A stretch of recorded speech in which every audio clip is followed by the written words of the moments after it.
নমস্কার বন্ধুরা, আজ আমি আপনাদের জন্য নিয়ে এসেছি কাঁঠালের বিচির ডাল। এর জন্য কিছুটা কাঁঠালের বিচি নিয়ে নেব। তারপর এই দানাগুলোর সাদা খোসাটা আমরা ছাড়িয়ে নেব। যদি আপনারা চান এই ভেতরের লাল খোসাটাকেও ছুরির সাহায্যে আপনারা এই সময় ছাড়িয়ে নিতে পারেন, কিন্তু আমি এই সময় লাল খোসাটাকে ছাড়াবো না। দেখুন, এইভাবে লাল খোসাটা ছাড়াতে হবে। আমি এই সময় লাল খোসাটা ছাড়াবো না। আর একটা কথা যেটা কাঁঠালের বিচির ক্ষেত্রে বলতেই হয়, যে 4-5 দিনের পুরনো যদি কাঁঠালের দানাগুলো হয় সেগুলো খুব ভালো হয়। রৌদ্রে 3-4 দিন ধরে শুকিয়ে নেওয়ার পর এই সাদা খোসাটা কিন্তু অনায়াসেই উঠে আসে।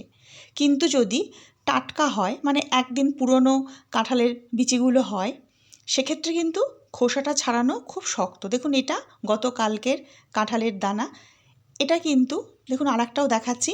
এগুলো কিন্তু খোসা ছাড়াতে খুব কষ্ট। দেখুন, ছুরি দিয়ে না কিছুতেই খোসা ছাড়ানো যাচ্ছে না। সেই জন্য সবসময় 4-5 দিনের পুরনো নেবেন আর এইভাবে খোসাগুলো ছাড়িয়ে নেব।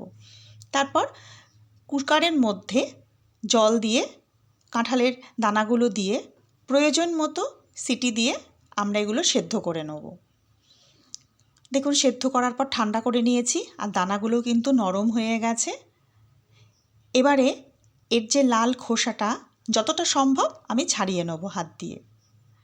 আপনারা চাইলে এই লাল খোসাটা নাও ছাড়াতে পারেন, সেক্ষেত্রে ডালের রঙটা একটু লাল হবে। তবে এই বাটিতে যে জলটা দেখছেন, যে সেদ্ধ করা জলটা, এটা কিন্তু দেবো না, ফেলে দেবো। দেখুন, ছাড়িয়ে নিয়েছি।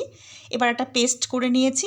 আপনারা শিলে বেটে নিতে পারেন, তবে খেয়াল রাখবেন যেন একদম মিহি পেস্ট না হয়, একটু দানা দানা থাকে। এবারে গ্যাসের আঁচে একটা ডেচকি বসিয়ে তাতে প্রয়োজন মতো জল ফুটিয়ে নেব। এবার যে পেস্টটা বানিয়েছি কাঁঠালের দানার, সেটা এর মধ্যে আস্তে আস্তে মিশিয়ে দেবো। যারা লগ্নস কিচেন সাবস্ক্রাইব করেছেন তাদের অসংখ্য অসংখ্য ধন্যবাদ। আর যারা এখনও পর্যন্ত লগ্নস কিচেন সাবস্ক্রাইব করেননি, ভিডিওটি শেষ পর্যন্ত দেখার পর যদি ভালো লাগে, অনুরোধ করছি একটিবার সাবস্ক্রাইব করার জন্য। এবারে এর মধ্যে দিয়ে দেবো স্বাদ মতো লবণ আর প্রয়োজন মতো হলুদ।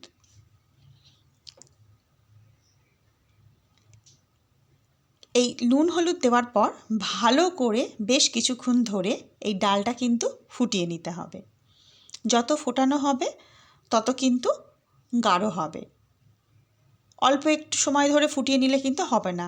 যেমন আমরা ডাল ভালো করে ফোটাই না, সেরকমভাবে এটা কিন্তু ফুটিয়ে নিতে হবে। দেখুন, আমি বেশ কিছুক্ষণ ধরে ফুটিয়ে নিয়েছি। এবার ফোড়ন দেব। একটা অন্য প্যান নিয়েছি, তাতে কিছুটা সর্ষের তেল গরম করে নিয়েছি। 2টো তেজপাতা দেব, একটা শুকনো লঙ্কা দেব, আর দেব কিছুটা থেঁতো করা গোটা গরম মশলা, 2টো ছোটো এলাচ, 1 টুকরো দারচিনি, 4টে লবঙ্গ থেঁতো করে এর মধ্যে দিয়ে দিয়েছি। আর দেব 1/2 চামচ গোটা জিরে। এগুলো ভাজা হয়ে গেলে 1.5 চামচ আদা বাটা দেব। তারপর এই মশলাটা ভালো করে ভেজে নেব। এই মশলাটা ভাজা হয়ে গেলে তারপর এই ডালের মধ্যে মশলাটা কিন্তু আমরা মিশিয়ে দেব।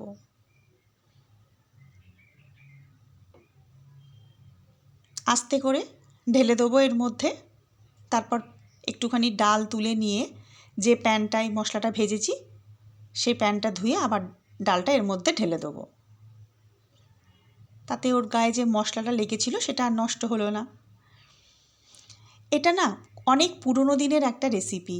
আমাদের ঠাকুমা দিদিমারা এই রান্নাটা হয়তো করতেন, তাদেরও মায়েরা হয়তো এই রান্নাটা করতেন। আপনারা কিন্তু চেষ্টা করবেন একটিবার সেই 15 দিনের স্বাদটা ফিরে পাওয়ার জন্য, বাড়িতে বানাবেন। 2টো কাঁচা লঙ্কা দেবো। এই মশলাটা দেওয়ার পর ভালো করে কিন্তু আর একবার ফুটিয়ে নিতে হবে। এখানেও কিন্তু ফোটানোটা খুব দরকার। দেব একটুখানি চিনি। যারা চিনি খান না দেবেন না, অসুবিধা নেই। চিনি দেওয়ার পর আর একটুখানি ফুটিয়ে নেব। দেখুন, যেমন বাড়িতে ডাল দিয়ে আমরা ডাল তৈরি করি সেরকমই হয়েছে, আর খেতেও কিন্তু খুব সুন্দর হয়। আপনারা কাউকে না বললে বুঝতেই পারবেন না যে এটা কাঁঠালের দানার ডাল। এবারে গ্যাসের আঁচ আস্তে করে দেবো। 1 চামচ গাওয়া ঘি এর মধ্যে মিশিয়ে দিয়ে আমাদের আজকের রান্না শেষ করব। গরম ভাতের সঙ্গে পরিবেশন করুন কাঁঠালের বিচির ডাল। খেতে কিন্তু দারুণ হয়। নমস্কার।